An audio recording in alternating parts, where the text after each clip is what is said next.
Avec vous. Évangile de Jésus-Christ selon ses voitures.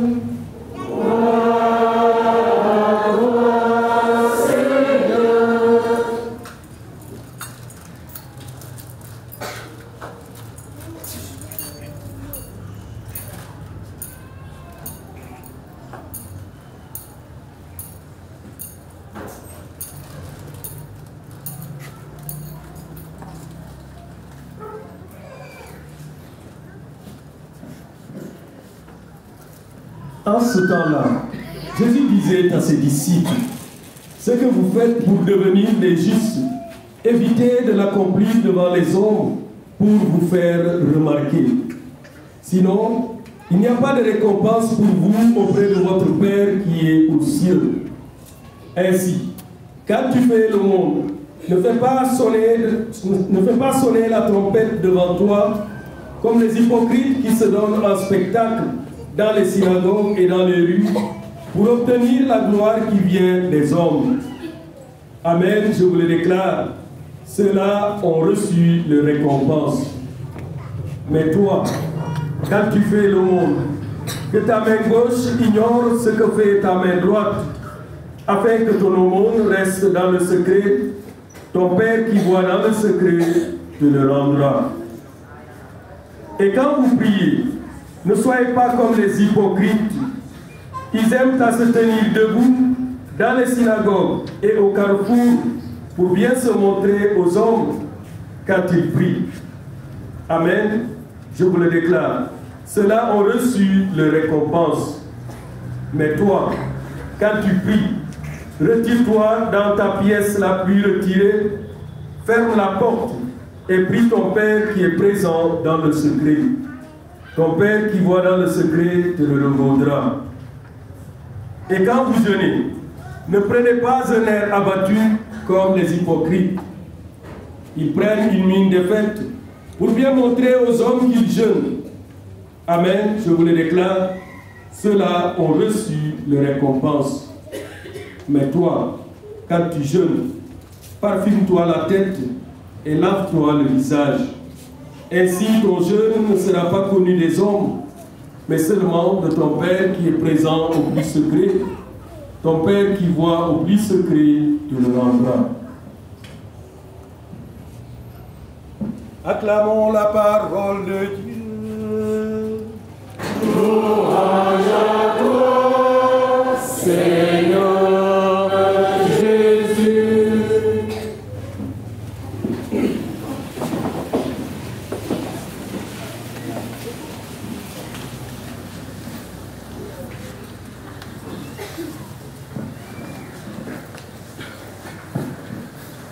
Au nom du Père et du Fils et du Saint-Esprit. Amen.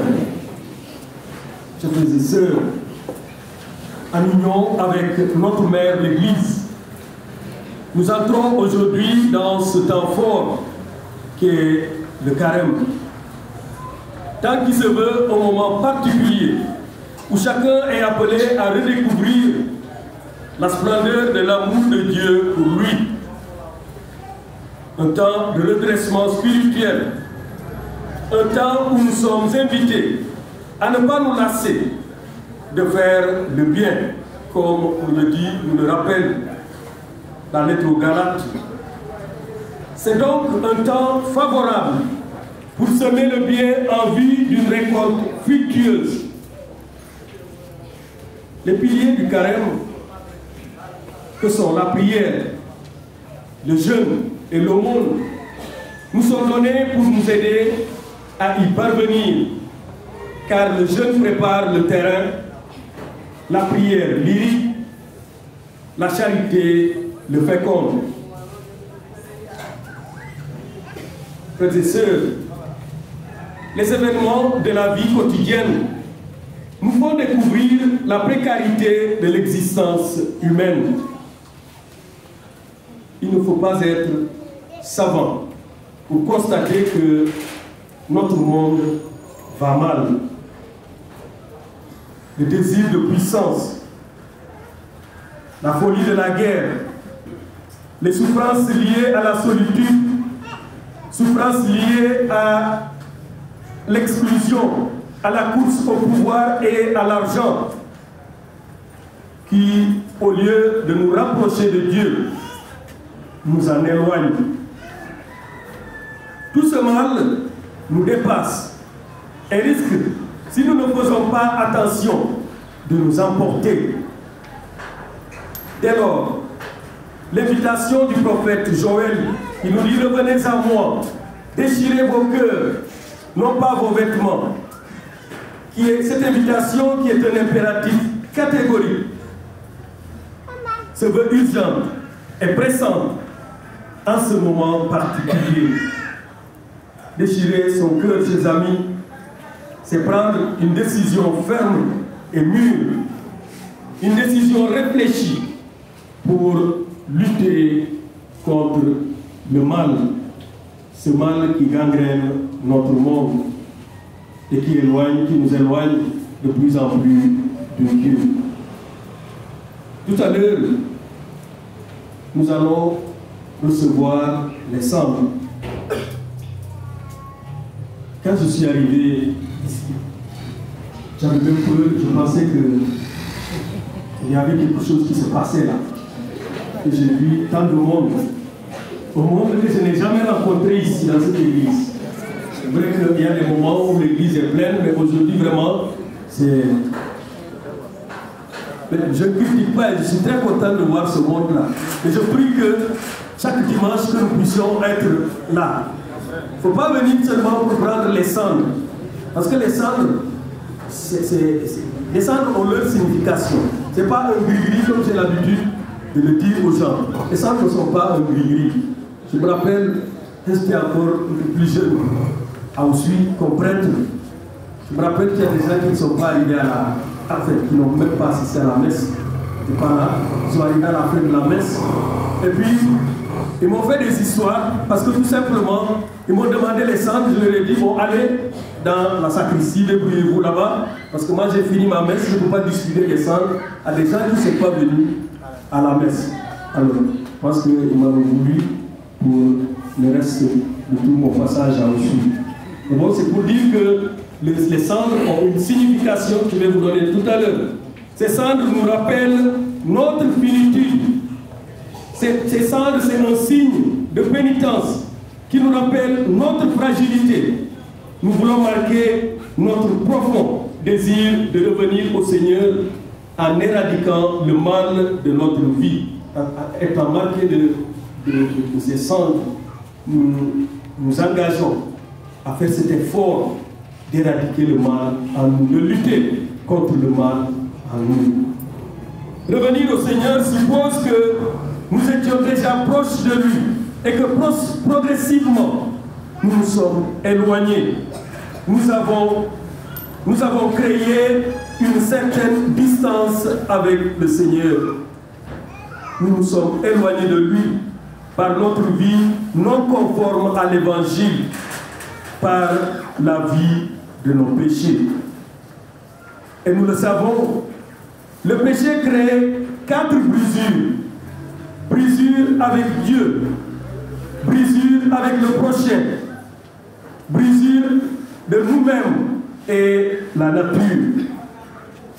L'appel du prophète Joël vise donc à reconstruire l'unité entre lui et nous et le prochain, avec nous-mêmes et avec la nature. Son appel vise à rétablir le pont qui s'est cassé et nous empêche d'aller vers le Seigneur. D'où la nécessité de prendre en compte cette exhortation de Paul, nous invitant à nous réconcilier avec Dieu. Il est un Dieu tendre, il est un Dieu de miséricorde, un Dieu de bonté, qui ne traite pas ses enfants selon le péché, mais selon son amour miséricordieux. Dieu est un être de bonté, c'est-à-dire toujours prêt à pardonner. Il est enfin un Dieu lent à la colère, puisque malgré la répétition de nos fautes, il patiente il garde la main toujours tendue. Voici donc le moment favorable, le temps propice pour nous remettre à la suite du bien véritable, pour nous regarder en face du miroir de la parole de Dieu. Cette invitation à la conversion est un appel à déboucher les tuyaux de nos vies qui ont été bouchés par le péché, empêchant ainsi la grâce de Dieu de nous parvenir, empêchant ainsi la grâce de Dieu de nous purifier. Dans la patience et la persévérance, mettons nos pas sur les pas de Jésus. Que tous nos efforts concrets de vivre la prière, le jeûne et l'aumône, et qui manifestent notre retour au Seigneur, soient vécus dans le secret, car l'amour le plus profond se vit dans le secret du cœur, dans le secret de l'humilité et l'effacement, favorisant ainsi la rencontre avec Dieu. Puisque c'est lui qui vient toujours à notre rencontre, c'est lui qui vient quêter cet homme qui s'éloigne de plus en plus de nous. Chers amis, que chacun rentre dans le tabernacle de sa conscience pour explorer tout ce qu'il a éloigné de Dieu en faisant l'effort de s'améliorer. Je souhaite à tous un fructueux temps de carême et que nous puissions persévérer dans l'effort, dans le sacrifice, au nom du Père et du Fils et du Saint-Esprit. Amen.